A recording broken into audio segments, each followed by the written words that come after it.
What's going on, everybody? Welcome back. I've got DJ Mobile Gamer up in here again one more time. We've got some terrible audio visual lag going on with Discord today. Discord's gonna hate us for this call, but we'll have to make do with it. Don't look at Mobile Gamer in the corner. In fact, I may just have to go hide him. If I talk like this with my mouth behind the microphone, nobody will notice the audio lag whatsoever. What do you think of that? That's a pretty good high-tech way of fixing this problem, right? Yeah, we just cover your mouth the whole time. No one will ever know. Yeah. Go get my mask, my coronavirus mask on, and then nobody could tell. Yeah. Thank you, Discord, for making this a very difficult collab today. But anyways, we are talking about Dark Dimension 1 over on Mobile Gamer's channel. We're going to be talking about Dark Dimension 2, so make sure you go check out his videos as well.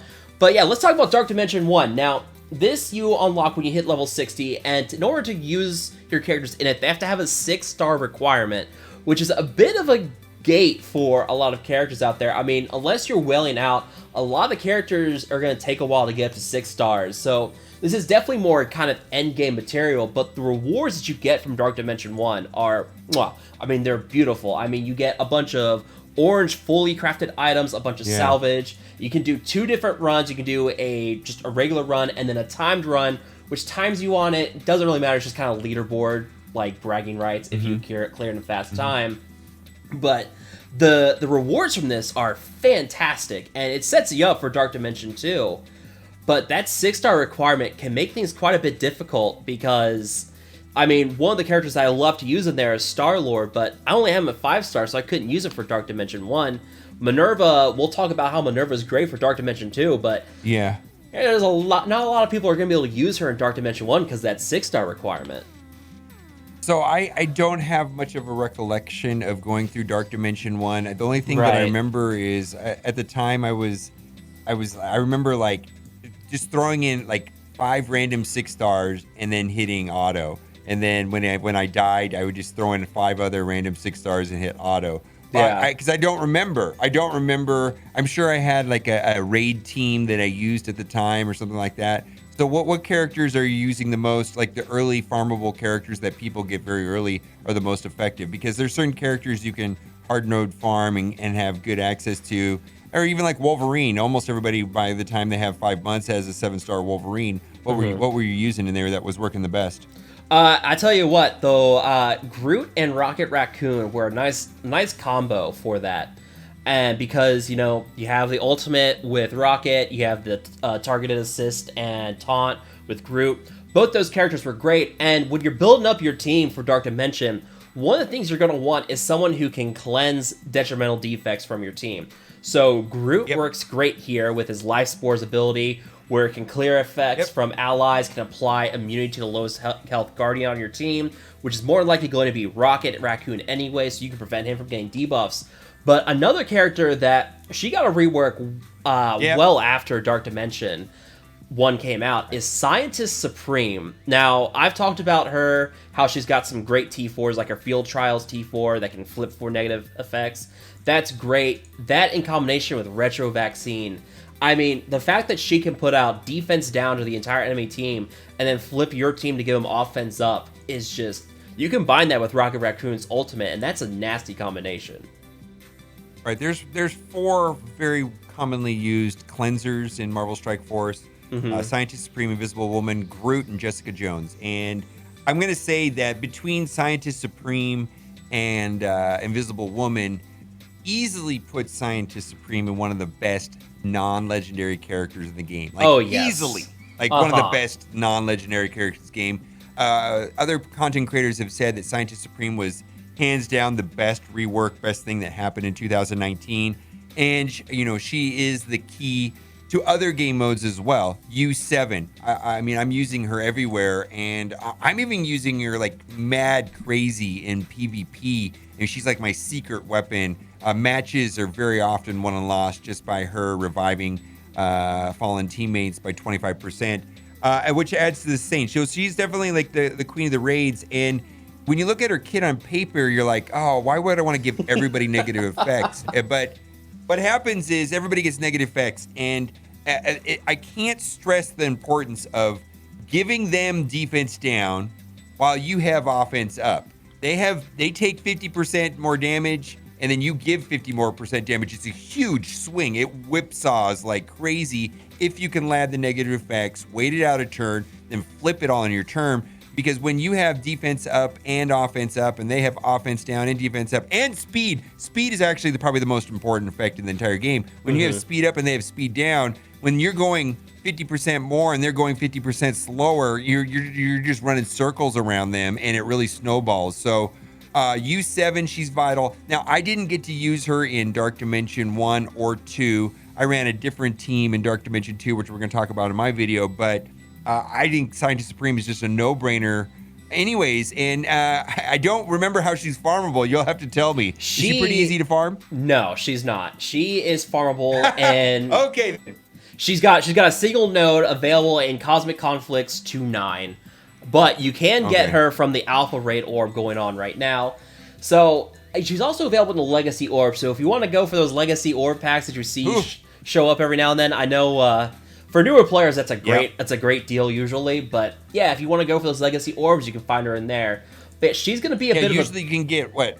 You can get 5 Legacy orbs for $3 pretty frequently, and then every once in a while I have those crazy offers for $10 for like oh my gosh, 200,000 orbs. Like the 100 orbs for $10. $10. That was crazy, man. Yeah, that was a good deal for just the purple and the gold. They never mind the character shards. It was a good deal. Yeah. So Scientist Supreme, definitely a great go-to character. Groot, Rocket Raccoon. We're going to talk about Star-Lord quite a bit. I'm actually working on a video talking about why Star-Lord should be like the first legendary for you to go for. And this guy... He is the first you should go for. I've already made the video, but anyways, he is the first one you should go for. Well, I'm making my own video. You can't stop me. Yeah, make the video because you're correct. Yes, make the video because you're correct. Yeah, I mean... He's got one of the best early T4s for you to get anyways as well, because that T4 can give ability energy to adjacent allies. And you pair him up with someone like Rocket or Scientist, not really Scientist Supreme, but you pair him up with Rocket, and you can just have Rocket going endlessly with his ultimate and time that with the offense up and defense down with Scientist Supreme. You've got a 1-2 combo there that is just going to shred enemies. So Star-Lord, he's gonna be a bit harder to get because I mean he's a legendary, so you gotta time it right. But yeah, Star-Lord, Rocket, Groot, Scientist, and then you kind of need a protector in there. And I hear a lot of people talk about, for some reason, shield security pops up a lot. People like to talk about Dark Dimension and using shield security. He's definitely an interesting one because he's got the passive taunt where someone falls below 50% health. He can gain taunt. Right. So he's a decent tank as well to have there. Thanos well, he's definitely better when you pair him up with Nick Fury. But yeah, standalone is fine. But just there's not a lot of persistent automatic taunting mechanics. Where just he's just gonna taunt all the time, and that's fantastic when he's paired up with some healers so that you can ping that taunt. When they drop low, he taunts. Soaks it up for a little bit, then it goes back above the threshold, and then it just keeps reoccurring because dispelling is a thing for sure. Yeah, dispelling is a big thing, so that's why Groot and Scientist Supreme are great for that dispelling and buffing up your team. And that's the big thing, and that's one of the big rules of established Dark Dimension is that it's going to be a grind. Don't go into it expecting you can just one-shot everything. You're gonna have to take your time. I mean, you'll find that out with Dark Dimension 3 right now. Well, I asked you how many. The other day you messaged me and you said, "Man, Dark Dimension is taking a long time." It's like, how many weeks are you into it? You're like, a week. I'm like, oh, well, that was a weird question, man. It's like, how many weeks are you into it? Was the question. I thought you were 3 weeks into it or something, and so I'm probably 2 months into Dark Dimension 3, which is a different animal altogether for sure. Well, you didn't wail hard enough like Totomac did and cleared it within a week. 2-3 days, man. It was quick. Yeah. I'm looking at if I go back and look at the timed runs on Dark Dimension. I have no idea how much money that was. I can't even imagine. 2.5 days. I can guess. He cleared it in 2.5 days on his timed run. Yeah. I have no idea. I mean, he must have been refreshing 800 for each character over and over again. It's crazy. It is absolutely crazy. Yeah, and that's another thing is at the end of when your team dies, you can use power cores to resurrect them and continue to run. not really a recommended thing unless you're sure that the resurrections you're gonna like be able to clear the node and progress on. That's expensive. I mean, it's 50 cores the first time for each character, and then it just keeps going from there. Goes like 100, 200, 300, I think 400 and 500. I don't know how high the stacks go, but yeah, I mean, it's very expensive if you want to keep going. So at the end of the day, just take your time, be patient with it, and accept that it's going to be a grind, and be prepared for that, because it's gonna kick your butt. You're gonna have to deal with that, and just look forward to the rewards you're gonna get at the end, because those rewards are fantastic. I mean, Dark Dimension 2, which we'll talk about over on Mobile Gamers video, I mean, that gets you Ultron, and yeah, I mean, these rewards are great, but yeah, you just got to be patient with it. That's the big thing. A lot of people get impatient with it. I was getting impatient with it.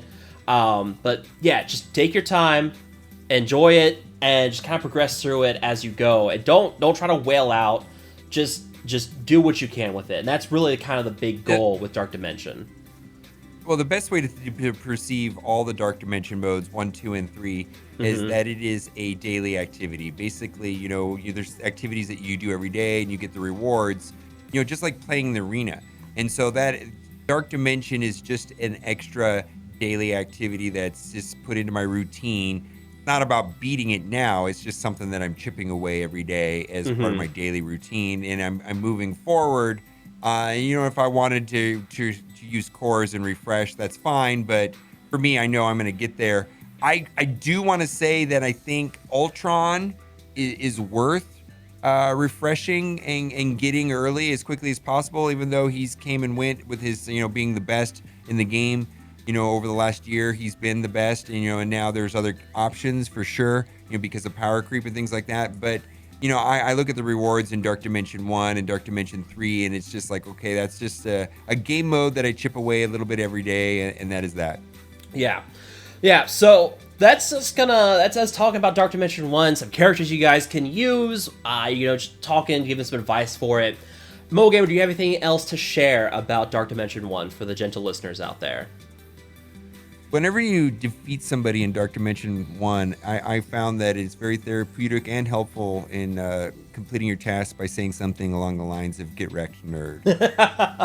Yeah, I totally forgot to bring that up too. I mean, the orbs that you get along the way. I mean, you may not be able to see it. I'm sitting at like 7 million gold right now because of all like the gold orbs that I get through Dark Dimension. You're gonna get a lot of gold orbs. You get mega orbs. Well, listen, get into Dark Dimension 2 as soon as possible, because there's tons of mega orbs, and those mega orbs are not that valuable the longer you play the game. I mean, at some point you get like all the characters, and mega orbs are like the best thing ever when you need to get mass amounts of quantities of shards on characters. They're quite good early rather than late.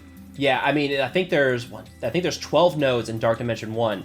So your first run is going to give you 6 mega orbs and like 48 gold orbs or something like that. You get 4 per node times 6. So you get 24 gold orbs and 6 mega orbs, and each individual run of Dark Dimension 1 can repeat that twice. So that's a lot of gold, a lot of character shards you're going to get along the way.